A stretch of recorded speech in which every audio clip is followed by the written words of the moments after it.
And let's begin with a big story we're tracking this evening. Market watchdog Securities and Exchange Board of India banned Zee's Subhash Chandra and Punit Goenka from holding a directorial or any key managerial position in any listed company under further notice. Now, this was an interim order that was put out yesterday. Zee Entertainment promoters in the latest have moved an application at the Securities Appellate Tribunal or the SAT challenging this Sebi order. The hearing is on Thursday, but the Sebi order has undoubtedly put a cloud over an already delayed Sony-Zee merger, the implications of which could be far-reaching. Before diving into the discussion, let's take a look at this short report by my colleague Ankur. Yes, the promoters of Zee Entertainment has moved to Securities Appellate Tribunal against the Sebi's interim order which came on Monday. Remember, the order has said that it bars Subhash Chandra as well as Punit Goenka from holding any key managerial position in any of the listed company. Now, the councils which were arguing in SAT on Tuesday has said that no show cause notice was issued to him and it was against the principles of natural justice which has not been delivered by the Sebi order. Hence, they want to stay on Sebi order. Now, this application will be moved on Thursday, and it is important to note that first the hearing will be there whether or not the application should be admitted or not, and after that any direction, if any, will be given by SAT. Now, as far as the allegations which has been made by the Sebi investigation, it includes deficiency in the corporate governance. It also alleges that FY 2020 annual report did not give the actual facts. In fact, the questions have also been raised how the share price of the company, which fell from rupees 600 in FY 20 to now which is hovering around 200, and in the same period the promoters have shed their stake to currently at 3.99%. So all these allegations are definitely made in the Sebi's interim order, but the promoters of the company wants to get a relief from SAT, and hence an application has been moved. Now we need to wait and see that what outcome actually happens from SAT when the hearing comes up on Thursday. And to speak more on that, I'm joined now by Karan Taurani, Senior VP at Elara Securities, P Ranina, Advocate in the Supreme Court, and Shriram Subramanian, MD of InGovern Research Services. Welcome to all of you, and thank you so much for joining us this evening on the India development debate as we try to unpack what the implications of this is. Karan, let me begin at the beginning. What the Sebi interim order says is fairly damning. Now, we'll wait and see what happens on Thursday. Does the SAT set it aside, or does it put in a stay? But let's just for a minute talk about the allegations that are being made and how serious those are. Good evening. So I think if you look at the allegations that are being made, I think that there's more in terms of money siphoning. There are also allegations being made around giving corporate guarantee to a lot of the promoter group entities, right? And the recoveries actually happened where the money was earlier given in the form of FDs or what Zee had. It was earlier given to IDBI Bank and then taken back. So these allegations are pretty much serious. Now, what happens in terms of the broader implications of the merger is that there is a definite delay of the merger, because I think before this also there are other uncertainties which were there. Just to remind over here, so one was the settlement with IDBI Bank. I think that is pending, so there is no outcome reached, with that. Second thing is the NCLT approval is also, still some time away, because the, NCLT had actually asked the exchanges to reassess the merger. Rank has, dismissed that plea, but there could be some minor possibility of the reassessment as well. And now this third overhang, that comes in. So I think in all cases put together, there's a definite delay as compared to the expectations that the merger could actually happen or maybe close around August, September in terms of approval. I think the timelines, will get delayed here. Now, I think, in our sense, what we believe is that, about a month ago, when these uncertainties were not there, there was a 99% probability of the merger going through. But these kind of uncertainties, kind of reduce the probability of the merger also being called off. I mean, the probability still remains to be low. I think in our view, it's not more than 10 or 15%. I think 85-90% the merger, will eventually go through. So I think it is just that, things are kind of moving more uncertain, more elongated, and more time. Again, to take in terms of, what is the view on Sony, we don't see that, Sony will not, kind of call off this merger unless there's a proper legal outcome or unless NCLT kind of does not approve this merger. I mean, again, historically, if you see, NCLT has not actually, in my view, I don't think NCLT has kind of dismissed any merger or kind of gone against any merger. They have just done back and forth, asked No, for queries, so one which is sec. what We is keep, happening for Zee as talking well. about the merger. Hang on a second. We'll come to the merger. The merger and the implications of what happens to the merger is one part of the story. But it's, and I know from the market perspective, that's very important because people who hold the stock or who are tracking the company are worried about what happens to the merger. But I want to go back to what has actually happened and, why this is being looked at so seriously. Let's put this into perspective. These are media moguls we're talking about, who right now own about less than 4% of Zee Entertainment. They are being charged with siphoning off funds. And about a month ago, you had another Sebi interim order talking about another group company called Shirpur Gold Refinery, where there was trouble again. Then it went to the NCLT, challenged in the NCLAT, and they seem to have got that off their back. I want to come to Shriram, on a bit of the big picture here.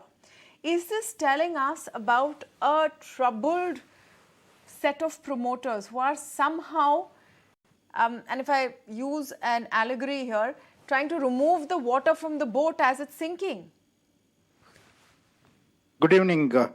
Many business groups in India have had issues with diversifying into infrastructure sector and having burned their fingers. Right? These are even large groups like GVK, GMR, etc., etc. So here also SL Group burnt its fingers diversifying or moving into infrastructure sectors, and they had to use the cash from the cash cows like Zee Entertainment to sort of adhere to their obligations in their unlisted companies which they own, infrastructure companies. This is also some bad banking practices. See, why did Yes Bank give a loan to the promoters for just based on a comfort letter without a board approval of Zee, and confiscate that 200 crores? So these are some bad banking practices which were prevalent or are still prevalent probably by some bad banks. So this entire thing of using the cash from a cash generating machine company, that too a listed company, to fund a private promoter's ambitions is prevalent in corporate India, and that has to be dissuaded. In fact, RBI norms itself talks of corporate bank credit to group companies, and that is itself a issue. RBI should delineate listed companies from unlisted companies. Else, banks will continue to lend to unlisted companies of promoters and talk of it as group companies, whereas the implication or the impact is on the listed company itself. And they are drawing on the comfort or the guarantee of a listed company, where the promoters may have very low stake. In this case, of course, it has reduced to now 4%. Those are some of the concerns which have been raised, corporate governance concerns for sure. Mr. Ranina, how do you see this sort of resolving legally? Is this just going to be, part of the idea, or what is being said today is that on Thursday, if there is a stay or if this is dismissed, this whole story ends, the merger proceeds as per usual. But if you look at the overall legal woes right now of the promoter family, this seems to be just one of many, isn't it? Yes, Tamanna. There are a lot of problems which I think the family is facing, and they will have to sort out the problem very effectively, because really it has a bearing on the merger issue. Nobody would like to merge with a company where there are so many issues of allegations of fund siphoning have been made. And when you have an international player like Sony, they will think definitely twice before they go in for a merger. The first thing I think they would like to do is to find out, go to the root of the problem. what is the truth? Is there really siphoning of funds? And that can only be done if some, auditor is a forensic auditor is appointed to go into the accounts of the company, because the financial statements have a very material bearing on merger. What is going to be the exchange ratio, for example? That depends on the financial statements. Now, the very sanctity of these financial statements is under doubt, under a cloud, and therefore that has to be first sorted out. So really, it's a question of corporate governance breakdown. It's a question of certain allegations, serious allegations like frauds, manipulation being made. All that has to be put behind them by the Zee group before they can go further. It's certainly a very, very serious issue which has now been raised. A serious issue that's now been raised. Karan, now let's come to the point of how Sony will respond to it. And so Sony wants to merge with Zee. The assets are required. Now the question is, who's MD and CEO? Right now, in this scheme of things, it's Punit Goenka. Do you think that this part of the equation is under cloud?